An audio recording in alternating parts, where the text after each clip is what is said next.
My name's Richard, I'm from the United Kingdom. This is my first time in Iraq. We started our journey in Baghdad before we began to journey up to Samara, where we began to understand more about the hospitality of the Iraqi people at our first Malkib. And I was really impressed by the level of just generosity and devotion that we've seen amongst the Iraqi people here. And this is my first time in Karbala.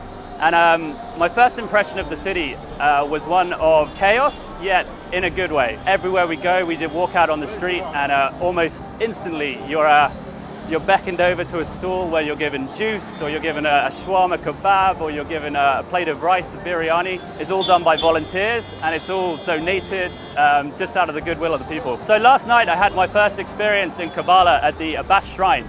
I didn't know what to expect when I first arrived. At the doorway, there was just a sea of people. I don't think I've seen that many people in one place in my life, if I'm quite honest.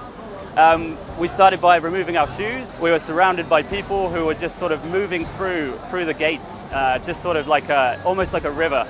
But once we were inside through the first gate, looking up at the magnificent dome and seeing that the crystals, the tiles, which were inspired by Babylonian history and Islamic calligraphy. I've never seen such a dense number of people in one place, in one shrine, all dedicating themselves and all there for one reason, to show their appreciation for Imam Hussainع. This just sense of community and devotion, religious experience is like nothing I'd ever seen before in my life. So the Arbaeen is an event that it's criminally underrated in terms of the Western knowledge of this event. And I genuinely believe that people from the West who don't have much knowledge of Islam in general and this particular event should make the effort to come here purely to experience the historical aspects of the Arbaeen, the cultural side of the Arbaeen, and to perhaps take some of the positive values of the event and Islam in general back home to our communities in the United Kingdom and elsewhere.